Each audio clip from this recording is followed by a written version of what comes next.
During fall 2012, students in my Word 110 course launched a semester-long inquiry into the topic of segregation. It was a topic we seemed to know something about, but also very little. So instead of just reading about segregation, we decided to do our own inquiry into the stories and images and words of people who had experienced different kinds of segregation. Students worked in the university archives in order to find original materials like letters, personal records, oral histories, family photos, all left by people from another era. And we learned how to ask questions about stories that might otherwise remain invisible. Some students discovered things in the archives that they never would have known about otherwise.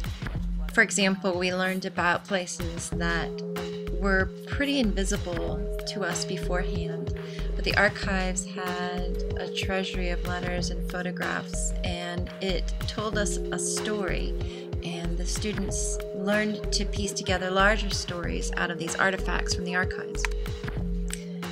After almost an entire semester of reading background materials, reading in the archives, writing proposals, students finally completed a 10 to 15 page long textual documentary that showed some element of segregation that they never knew before.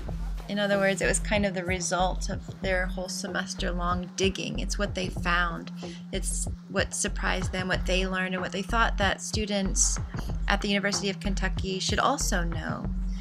And what follows in this little film clip is just a sample of what some of those projects looked like and sounded like.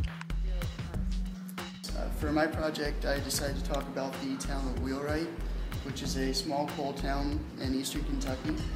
I really wanted to focus on their story and how they dealt with segregation. So I decided to point out the differences between them and most other cities. For instance, they were not segregated in certain leisure time activities, they were not segregated in their unions, and they were not segregated in their work. And my main goal with this project was to point out the differences between the small towns and the larger cities at this time. Mine is about the Divine Nine, which are the African American sororities and fraternities. There are 9, obviously, different organizations. There are 5 fraternities and 4 sororities. This in the middle all outlines where and when they were all founded and their crest shield. On this side just shows like different pictures of different segregation, and this is the first initiating class of the AKAs, which was the first African American sorority. And then on the other side it shows the founders of the Alpha Phi Alphas and when and where they were founded. And then my project was just about all the struggles that they went through and the different things that they had to endure to become established. So my project is about the University of Kentucky divesting from South Africa, and basically people were trying to figure out how they could help with apartheid in the United States, and one of the biggest things they could do was to remove their financial backing from companies that still operated in South Africa. So demonstrations on campuses all over the U.S. had already been very popular at that point.